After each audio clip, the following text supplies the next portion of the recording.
추수감사절이 지지난주였죠. 추수감사절 말씀을 통해서 알곡이 되면 우리가 창고에 걷어들이는 것처럼 하나님이 우리가 좋은 성령의 9가지 열매를 맺으면 하나님의 나라로 믿음의 열매를 통해 구원, 영생의 열매로 우리를 새하늘과 새 땅, 새 예루살렘으로 우리를 걷어들이는, 그걸 이제 추수감사절, 초막절, 장막절, 수장절이라 이렇게 말씀을 나누고, 그 연장선에서 주님이 재림을 하셔야 이런 일들이 있으니까 세상 끝날 주님이 재림하실 것에 대해서 지난 시간에는 영적인 일들에 대해서, 또 오늘은 자연계에 일어나는 하나님의 우리에게 주시는 징조들을 복선으로 살펴보는데, 사회적인 현상을 내 삶 아니면 우리 믿음의 현상들이 나타나는 것들이 있거든요. 이런 몇 가지를 살펴보려고 하는데, 오늘을 이제 마지막으로 기근과 지진에 대해서 살펴보고자 합니다. 7절인가요? 곳곳에 지진과 기근과 지진이 있을 것이다 이렇게 말씀하시면서, 이 재난의 시작이 무엇으로 되느냐? 민족과 민족, 나라와 나라 간의 전쟁, 다툼, 난리, 이런 것들도 있지만 곳곳에 기근과 지진이 있음으로써 재난의 시작이 된다 말씀하십니다. 심각한 기근이죠. 그 다음에 지진 활동에 대해서 말씀을 합니다. 그래서 인터넷에서 찾아봤습니다. 지진이 어떤 형편인가, 또 기근이 어느 정도 지금 우리가 살고 있는 때에 일어나고 있는가 살펴봤는데, 지금 인구가 78, 9억, 그러니까 80억 정도가 된대요. 또 어디는 뭐 82억 된다는 데도 있고 그런데, 하여간 80억 잡으십시다. 80억 인구 중에 매년 놀랍게도 3천만 명이 먹지 못해서 굶어 죽는다고 합니다. 우리가 뭐 5천만인가 이렇게 얘기하는 것 같은 3천만이면 대단한 숫자예요. 믿어지지 않을 정도의 숫자가 굶어 죽는다고 해서 깜짝 놀랐습니다. 그 다음에 8억 명이 하루 한 끼 식사만 하고 생명을 연장하고 있답니다. 하루에 한 끼 식사. 그 전에 제가 70년대 어릴 때도 이렇게까지 먹지 못하지는 않았던 것 같아요. 고구마로 삼시 세때를 때운 적은 있었던 것 같아요. 그런데 고구마만 먹고 산 때가 있고, 그랬어도 세 끼는 먹었던 것 같은데 한 끼만 먹고 연명하는 사람들이 8억 명 정도가 된다고 합니다.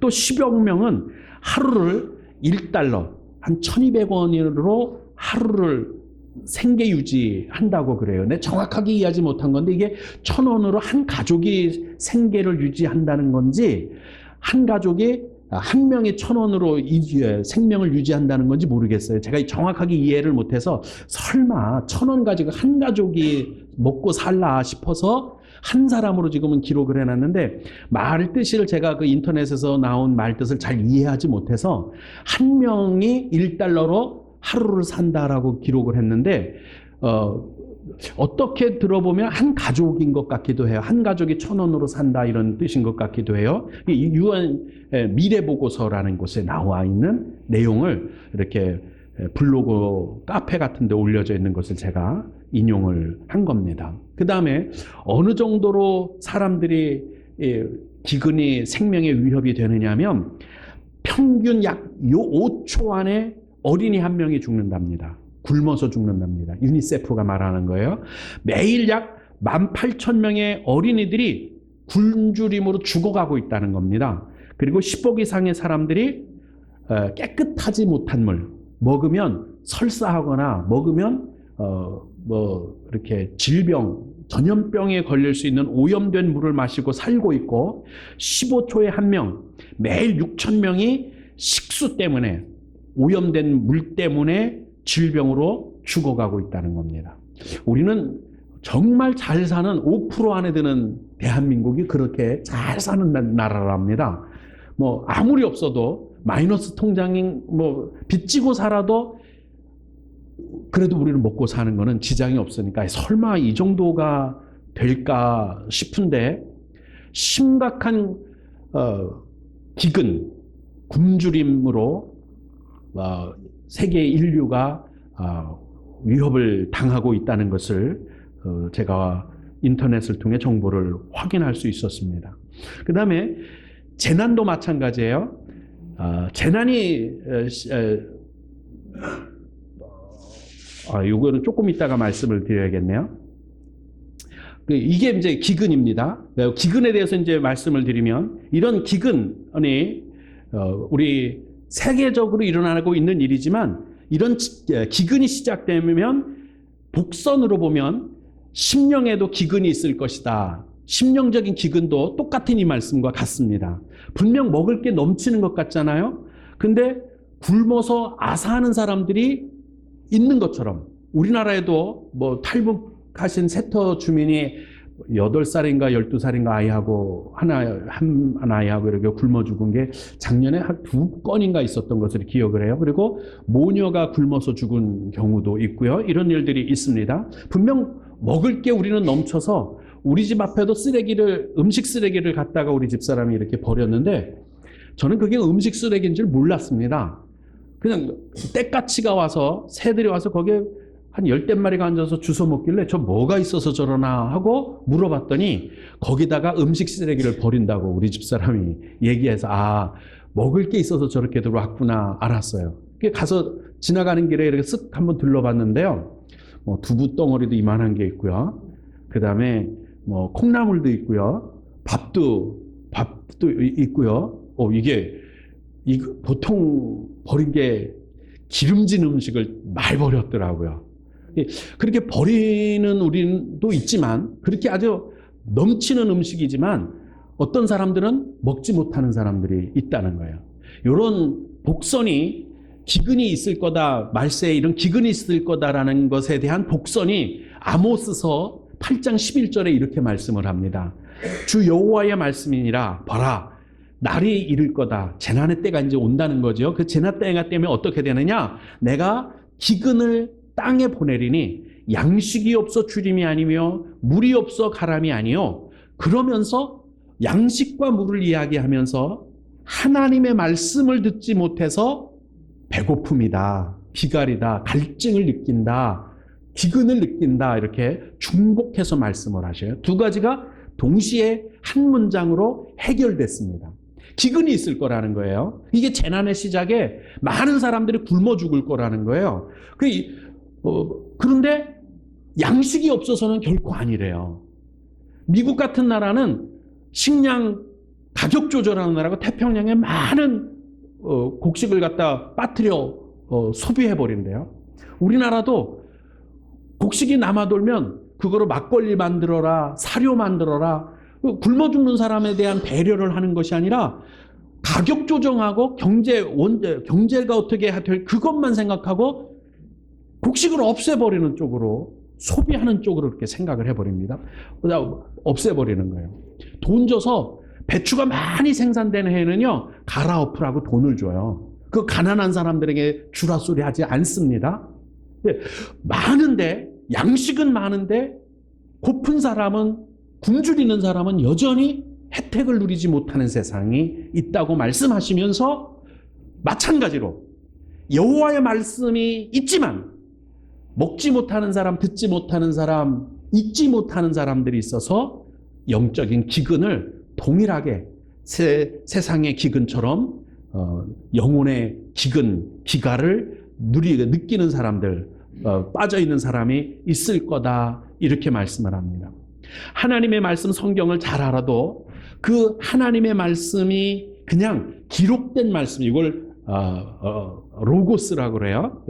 그 단어로 로고스라고 그러는데 기록된 말씀으로 그냥 있으면 신문지 쪼가리나 요한복음이나 읽어보면 그게 그겁니다. 기록된 말씀으로 그냥 있으면 내게 아무 감동이 없고 내 심령에 꽂히는 말씀이 아니면 의미가 없는 거예요. 이 말씀이 쇠마가 되고 레마가 돼서 내 마음에 꽂혀야 돼요. 내 마음속에 감동이 되고 그 말씀에 이게 찔림이 되고 하나님의 말씀을 들으면 부끄러움을 당하거나 내 마음에 내가 어쩌면 좋지? 저건 나한테 하는 말씀이네? 이 말씀은 나 때문에 기록된 말씀이네? 아이고 하나님 죄송해요. 미안해요. 죄송해요. 회개합니다. 돌이킵니다. 이렇게 해야 되는 거구나. 하나님 제가 충성을 다하겠습니다. 이렇게 해서 하나님의 은혜를 누리겠습니다. 이렇게 내 마음에 부딪히는 말씀, 내 마음에 도전을 주는 말씀이 되어야 되는데 그냥 모든 사람들이 성경에 대한 지식은 많아져 가요. 기록된 말씀을 읽고 보고 지식은 쌓아가요. 지성적이긴 돼요. 그런데 그것이 내 마음을 두드리는 말씀으로 받아들이지 못하기 때문에 많은 사람들이 마치 먹으면 소화가 돼서 내 몸이 되고 살이 되고 뼈가 돼야 되는데 그냥 배설해버리는 것처럼 아무 소화된 것도 감동도 도전도 안 되기 때문에 그 말씀이 맹맹한 거예요. 소화되지 않으면은요, 아무리 기름진 걸 먹었어도 설사해버리고 나면 내가 영향을 하나도 받지 못하니까 역시 배고픔입니다. 역시 기갈입니다. 탈수 현상이 일어나죠. 아무리 물을 많이 마시면 뭐예요? 다 쏟아져 버리면 탈수 현상 일어나는 겁니다. 하나님의 말씀, 기록된 말씀으로 멈추게 하지 마시고 그것을 들어야 합니다. 하나님의 말씀이 내 심령을 찔러서 운동력이 있어서 관절과 골수를 찔러 쪼개기까지 하고 내 마음을 변화시키는 그 말씀이 되어야 되는 거예요. 레마가 되어야 되는 거예요. 근데 하나님의 말씀, 하나님의 음성, 내게 들려주시는 하나님의 음성을 듣지 못하는 사람이 있으면 하나님의 말씀이 홍수가 난 시대라고 하더라도 역시 기근을 느낄 수밖에 없습니다. 매주 나와서 말씀을 듣는데 저거는 장집사가 들어야 되는 얘기, 저거는 누가 들어야 되는 얘기, 자기가 듣고 가야 할 말씀은 아무것도 없습니다. 텔레비전을 틀면 기독교 방송에서 하나님의 말씀을 얼마나 많이 전하는지 모릅니다. 참 금과 옥조입니다. 마음에 감동되고 야 저런 지식도 있구나, 저런 게 있구나. 근데 그걸 그냥 지식적으로만 받아들이고 그냥 드라마 보듯이 뉴스 보듯이 그렇게 받아들이면 여전히 내 마음은 갈증에 시달리게 될 겁니다. 성경에 대한 지식이 얼마나 많은지 옛날에 불과 30년 전만 해도 종교서적이라고 할 수 있는 신학서적을 찾을 별로 없었어요. 신학교 다니면서도 사라고 하는 것 그거 사면 백화점에 가면 기독교 백화점에 가면 책들이 별로 없었습니다. 요즘은 웬만하면 다 책을 내고 웬만하면 한 번씩 책 내는 걸 무슨 하는 것처럼 400만 원만 있으면 원고 조금만 갖다 주면 다 책 만들어 주니까 나도 책 냈네 이러는 사람들이 많다 보니까 책이 엄청나게 많습니다. 읽을 시간이 없어서 그렇지 읽을 거리가 너무 많은 게 책이에요. 그런데도 불구하고 사람들이 하나님에 대한 지식은 갖고 있으면서 하나님에 대한 감성은 갖지 못하고 하나님의 음성을 듣지 못하고 하나님의 의지, 하나님의 뜻이 어디 있는지 거기에 관심 없는 사람 많습니다. 그래서 10년을 20년을 교회를 다녀도 영적인 기갈을 느끼면서 답답해하고 공허해하고 허허로워하고 남들은 교회 다니면 참 행복하고 즐겁다는데 나는 교회 나가서 하나님이 살아계신 건지도 잘 모르겠고 하나님이 내 기도를 듣는 건지도 들어주시는지도 잘 모르겠어. 이런 사람은 역시 아직도 기갈에서 벗어나지 못한 사람이라 이렇게 말씀드릴 수가 있겠습니다. 말세가 되면 저도 이런 시대가 될 거라고는 상상조차도 못했어요. 기독교 채널이 최소한 제가 확인한 것만 4채널이 됩니다. 4채널이 돼요. 그리고 극동방송이니 뭐니 해서 틀어보면 하루 종일 말씀을 들을 수 있는 시대가 됐습니다. 교회 가기가 얼마나 좋은지 집집마다 자가용이 다 있어서 부르릉 하면 10분에서 30분이면 교회 다 도착합니다. 옛날처럼 새벽에 일어나서 밥하고 그냥 설거지 해놓고 할 일 다 해놓고 그리고 교회 와야 걸어서 교회 와야 되는 그런 시대가 아니에요. 교회 올 수 있는 정말 홍수가 넘치도록 하나님의 말씀이 책으로 미디어로 엄청나게 많습니다만 그럼에도 불구하고 정작 내가 들어야 할 하나님의 말씀, 내가 먹고 소화해야 할 하나님의 말씀을 만나지 못해서 영적인 기갈을 당하는 때가 지금 이 시대, 종말의 징조가 보이는 이 시대 현실의 모습 그대로 복선으로 우리 가운데 드러나고 있습니다. 여러분 성경을 읽으시나요? 그럼 성경 읽으실 때 그냥 신문지 쪼가리 읽듯이 그냥 지식적으로 이런 말씀이 있었구나라고 하고 넘어가십니까? 아니면 그 말씀을 내 마음에 두드리는 말씀으로, 도전받는 말씀으로 내 부둥켜 안고 한번 도전하고 씨름하고 싸워야 하는 오늘 하루를 이 말씀으로 살아내야 되겠다는 이런 말씀으로 받아지시나요? 기근을 느끼지 않기 위해서는, 내 믿음이 점점 성장해 가기 위해서는 하나님의 말씀을 부둥켜 안고 씨름하면서 이 말씀대로 내 삶을 한번 엮어가 보리라는 다짐과 결심과 결단이 없으면 여전히 어린아이고 여전히 영양실조고 여전히 기근을 당하는 심령 될 수밖에 없을 겁니다. 말씀을 도전으로 받아들이시기를 주님의 이름으로 축복합니다. 두 번째, 지진이 있을 것이다. 역시 7절에 말씀합니다. 기근과 지진이 있을 것이다. 중요한 거는요, 이게 한 문장이라는데, 한 문장이라는데, 우리 이렇게 생각을 두고 이 말씀을 봐주시기 바랍니다. 우선 지진이라고 말씀하니까 지구과학, 지질학적인 면에서 먼저 살펴보겠습니다. 진화론이라는 게 있죠. 창조론에 반대되는 개념입니다. 진화론대로 하면 지구가 만들어진 때가 있습니다. 그리고 처음 지구가 만들어질 때는 어마어마한 열이 있었대요. 그리고 식어가는 중입니다. 식고 있는 거예요. 데워지는 게 아닙니다. 식어가고 있어요. 식어서 점점점 식어가면 여러분 뭐 조청을 만들어 보든 또는 뭐 국을 끓이든 소고기 기름을 보면 식으면 굳어집니다. 굳어지면 안정적이게 된다는 뜻이에요. 액체보다는 고체가 점점 안정적이지 않아요? 기체보다는 액체가 더 안정적이고요. 그럼 진화론대로라면 지구가 식어가니까 어떻게 돼야 될 거예요? 지진이 줄어들어야 정상인 거래요. 그런데 오히려 지진이 더 많이 발생하고 있는 거 여러분 어떻게 생각해요? 18세기 그러니까 1700년대입니다. 1700년대에는 지진이 그때는 과학이 더 발전하지 않아서 아니면 지진계가 지금보다 안 좋아서 그럴 수도 있을 거라고 생각을 해요. 어쨌든 그때 사람이 확인한 지진이 640여 건밖에 안 된대요. 적었죠? 그 다음에 19세기, 그러니까 1800년대입니다. 이제 이때 이런 것들에 관심 가지고 과학이 발달하면서부터 잰 모양입니다.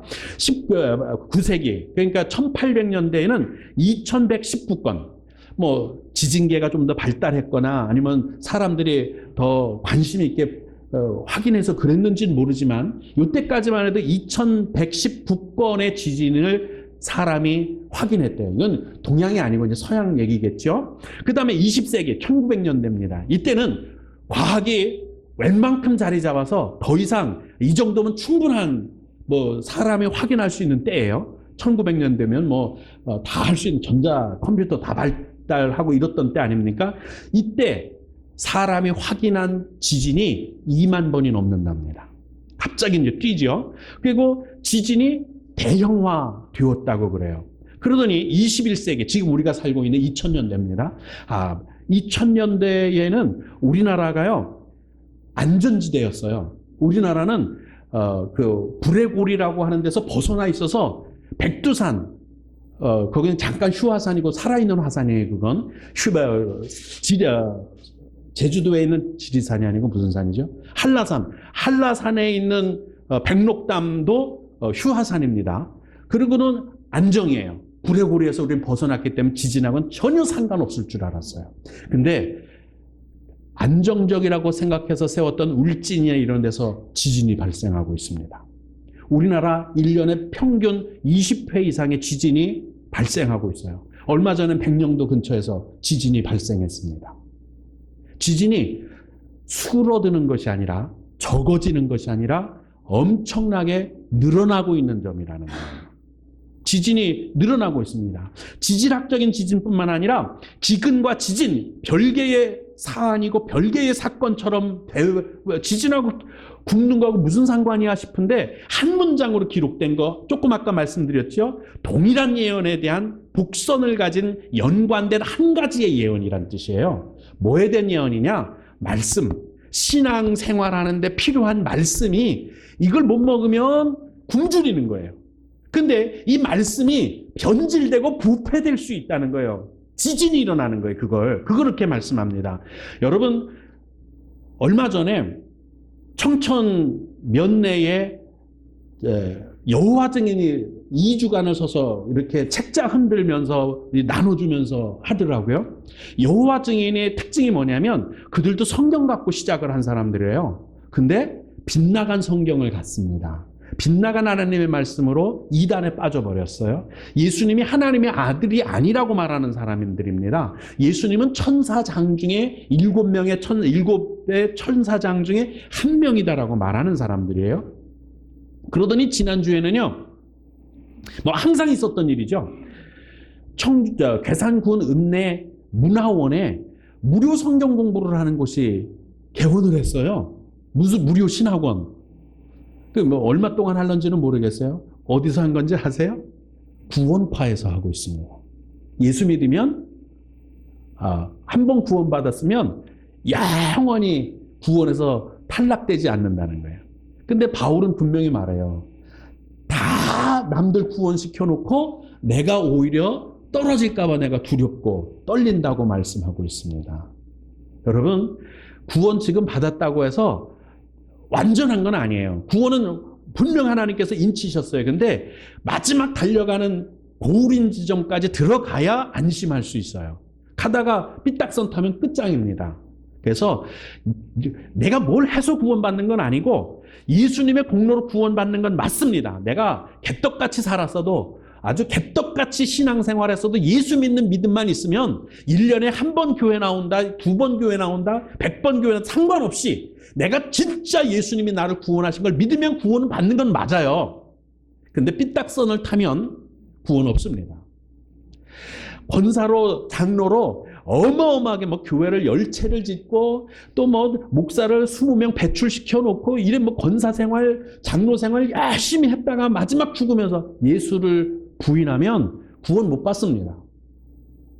반면에 맨날 개떡같이 신앙생활하고 교회 청소하러 나오라 그래도 안 나오고 전도하라 그래도 픽픽거리고 식당에서 봉사하라 그래도 안 하고 헌금도 안 하고 다 안 하고 1년에 한 번 교회 나오면서도 제대로 예수 믿었으면 그 사람은 구원 받아요. 근데 누가 더 삐딱선 타기가 훨씬 쉬울까요? 예수 안 믿는 사람, 예수 개떡같이 믿는 사람이 삐딱선 타기가 훨씬 쉽습니다. 예수를 믿으려면 처음부터 끝까지 정진된 변함없는 오직 예수에 대한 믿음을 가지고 있어야 될 거예요. 근데 구원파는 삐딱선을 탔어요. 예수 한 번 믿으면 너 어떻게 해도 구원받는 거 변함없다고 얘기하는 잘못된 신앙을 가졌습니다. 거기에 반해서 또 반대쪽으로 가는 사람들이 있어요. 율법주의. 똑바로 살지 않으면 교회 구원 못 받아.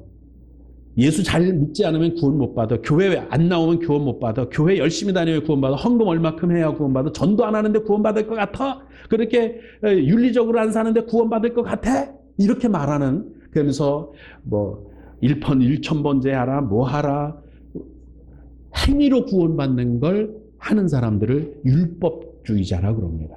이렇게 삐딱선 탄 사람들이 있어요. 이쪽도 안 되고 이쪽도 안 돼요. 근데 이게 그냥 보통 뭐 그런 사람들이 그냥 간혹 있거나 이러면 상관이 없을 텐데, 말세가 되면은요, 이런 사람들이, 이런 일들이 마치 말씀을 막 쥐 흔들듯이 사람들이 온전한 말씀 가운데서 신앙생활 못하도록 하는 것처럼 말씀의 영역에 지진이 일어나는 거예요.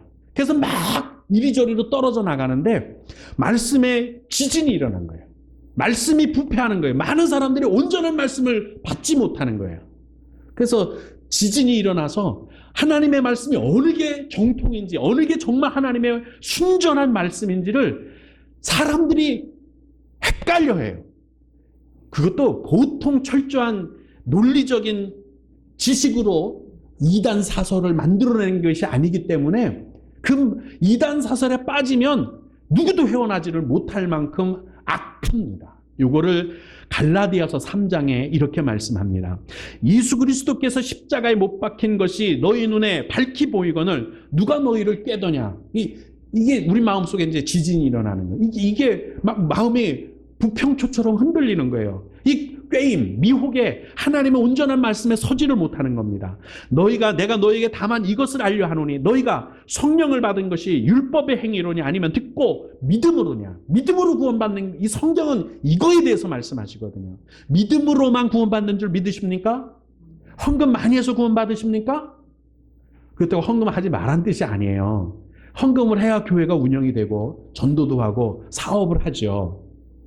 교회 나오지 말란 뜻이 아니에요. 교회 나와야 돼요. 근데 꼭 교회 나와야 교회를 열심히 매주 안 빠지고 다녀야만 구원받습니까? 그건 아니에요. 믿음으로 구원받아요. 믿음으로 구원받습니다. 행위로 구원받는 거 아닙니다. 절대로 아니에요. 그러나 그걸 하지 말라는 게 아니에요. 모이기를 패하는 사람들처럼 하지 말라는 거예요. 그렇게 하다가 삐딱선 탄다는 거예요. 그렇게 하다가 말씀의 기근을 만나고 지진을 만난다는 거예요. 어느 게 옳은 건지, 어느 게 정통인지, 어느 게 진리인지 헷갈리게 되는 거예요. 마음이 흔들려 버리는 거예요. 그러면 하나님의 온전한 말씀을 받을 수가 없겠지요. 온갖 이단 사설, 철학, 사이비 교리, 이게 말세가 되면 마치 처처에 지진이 일어나고 기근이 있는 것처럼 뭐 어마어마할 거라는 거예요. 우리나라에만도 80명이나 되는 가짜 예수가 있다고 그러죠. 지난 시간에 말한 300명이라는 겁니다. 믿는 자들의 마음에서 진리의 말씀이 지진처럼 흔들리고 있어요. 오직 말씀에서 벗어난 교리, 그런 것들로 현혹하고 할 수만 있다면 잘 믿고 있는 사람들도 꿰서 악한 길에 빠지게, 믿음에서 벗어나게 하려는 것, 이게 바로 지진입니다. 지진처럼 흔들어서 아직도 익지 않은 열매, 기한전에 떨어뜨리게 하는 것과 같습니다. 성경에도 이런 게 있었죠. 기한전에 제대로 복받지 못하면 기한전에 떨어지는 열매가 있대요. 하나님의 은혜를 갈구해야 되는 이유예요. 하나님의 긍휼과 자비를 우리가 바라고 소원하고 기도하는 이유가 뭐냐면, 내가 주님 기한전에 떨어진 열매와 같이 구원에서 떨어지지 않게 하옵소서. 마지막 숨을 거두는 그 순간까지, 내가 고정성결에 들어가는 그 순간까지 이 믿음이 변하지 않도록 나를 붙들어 주시고, 내가 기근과 지진에 흔들려 하나님의 말씀에서 벗어나지 않도록, 떨어지지 않도록 내 믿음을, 내 신앙을 지켜주옵소서. 기한전에 떨어지지 않아야 합니다. 예전엔 정말 생각하지도 못했던 교리들이, 이단 사설들이 얼마나 많은지 몰라요. 그 교리가 얼마나 치밀한지, 어제 신천지에서 나왔다고 하는 사람, 그 제7교육부장이라고 했던 사람, 섭외부장이었기도 했던 사람 간증을 제가 쭉 CBS인가 CTS인가 한 거를 제가 읽어보는 중에 깜짝 놀란 거는, 교회를 지금 다니고 있는 거예요. 이제 그 사람이 정통교회를 이제 돌아왔어요. 근데 목사님들의 설교를 들으면 맹숭맹숭하고 싱겁고 자극적인 게 없어서 너무 힘들다는 거예요. 신천지에 갔을 때 하나님의 말씀이라고 해서 그들이 교육하는 걸 들으면 얼마나 충격적이고 얼마나 놀라운지, 그 교재 하나를 받는 것이 꿈이라는 거예요. 거기다가 이만희 씨의 총재 그 사람의 사인이 있다. 이거는 갑옷처럼 여긴다는 거예요. 그 교재 하나 얻는 것도 그렇게 힘들다는 거예요. 그 교재가 거기에는 어마어마하다는 거예요. 근데 우리는 성경도 교육하는 교재도 나눠주면 교회에다 놓고 가고 잊어버렸어요? 없어요? 별 관심이 없으세요. 그분도 그러더라고요. 교회 와서 하나님의 온전한 말씀을 들으면 싱겁고 맹숭맹숭하고 별 감흥이 없고, 그런데 이게 진짜 살리는 말씀이다 라고 얘기하면서 가짜에 빠지고 나서 마음이 억눌리고 두려움에 사로잡히고, 이렇게 하지 않으면 안 될 것 같고, 14만 4천 명에 들어서려면 18만 명이라는데 그 경쟁에서 14만 4천 안에 들어야만 구원을 받는다는 거예요. 앞으로 신천지가 30만이 될지 50만이 될지 모르지만 그 중에서 구원받는 사람은 14만 4천 명밖에 없대. 그러니까 뭐 경쟁이 어마어마하다는 거예요. 그게 힘들다는 거죠. 그렇게 잘 믿는 사람들도 흔들러 버리는 거예요. 그래서 우리가 이런 구원파, 율법주의, 세대주의, 극단적인 종말론, 예수님 언제 오실지는 우리가 대충 감잡을 수 있어요. 그런데 뭐 몇 년 안에 온다, 시한부 종말론, 뭐 이렇게 한다 저렇게, 절대 속으시면 안 됩니다. 인생이 파탄이 나요. 가정이 파탄이 나요. 하나님은 가정을 소중히 여기시는 분이시고요. 사회생활, 신앙생활, 가정생활 요 세 가지를 합쳐서 교회생활, 사회생활, 가정생활 요 세 가지를 합쳐서 신앙생활이라고 그러는 거예요. 어느 것 하나가 더 중요하다 말하질 않아요. 제일 중요한 건 가정생활이고요. 그 다음에 교회생활이에요. 사회생활은 어쩌다가 못할 수도 있지만 이 세 가지가 잘 이루어져야 온전한 신앙생활, 건강한 신앙생활을 하는 겁니다. 근데 이걸 못하게 하는 게 바로 이단들이에요. 이걸 못하게 해요. 가정 빠그러뜨리죠. 집에 못 가게 하죠. 자식 못 찾게 하죠. 부부간에 못 만나게 하죠. 헌금을 얼마나 거두는지 기둥뿌리째 다 뽑아오라 그러고 전세금도 뽑아오라 그러고 집도 팔아갖고 오라 하죠. 이렇게 해서 파탄 내는 게 이단들의 특징이에요. 그래서 조심해야 할 특징적인 단어들이 있어요. 분명히 주님 오실 날이 얼마 안 남았어요. 그렇다면 우리가 이미 재난은 시작됐단 말이에요. 그러면 이때 조심해야 될 게 있어요. 이런 소리가 들리면 조심하세요. 감람나무. 이수의 새 이름을 받은 자. 우리 진짜 4주 전인가 5주 전에 했죠. 그런 뜻이 아닌데 그들이 말하는 내가 예수님의 새 이름이 기록된 자다 뭐 이렇게 말하면 안 돼요. 다윗의 별. 재림주, 신사도운동, 이긴 자, 무료 신학원, 성경 공부 이런 얘기가 들리면 가까이 가지도 말고 들어보지도 마세요. 혹 감람나무라는 얘기가 들리면 이건 내가 다니는 교회에서 들었다면 상관없어요. 근데 딴 데서 들었다. 그러면 이거는 저기는 수상한 데야. 대본은 눈치채셔야 합니다. 이런 것들에는 속지 않으시기를 주님의 이름으로 축복합니다. 여러분, 주님은 도둑처럼 오시지 않아요. 누구에게? 깨어있는 사람들에게는. 근데 세상 사람들에게는 도둑처럼 임한대요. 우리는 어떻게 해야 깨어 있을까요? 기도해야 깨어 있습니다. 말씀이 내 마음속에서 살아있어야 깨어 있는 거예요. 그냥 신문지 쪼가리 읽듯이 요한복음, 마태복음, 누가복음 읽어놓고 나 성경 알아 이렇게 말해서는 깨어 있는 게 아니에요. 말씀을 부둥켜 안고 말씀이 내가 삶 가운데 도전이 돼서 내 이 말씀대로 한번 살아보리라고 몸부림쳐야 깨어 있는 거예요. 이렇게 깨어 있는 사람은 예수님이 도적처럼 오지 않으신다, 안다고 말씀하세요. 지금 우리는 대충 징조를 보고 예보를 보니까 동성애 차별금지 이제 알겠구나. 이거 분명히 종교 통합 어쩌고저쩌고 얘기하는 거 보니까 주님 오실 때 다 됐다. 정신 차리자. 그런데 더 조심할 것은 말씀에 기근이 일어나지 않도록 조심하세요. 또 말씀에 지진이 일어나지 않도록 내 마음을 견고하게 붙들어서 아무리 이단들이 미혹하고 사설을 갖다 들이대도 흔들리지 않기를 주님의 이름으로 축복합니다.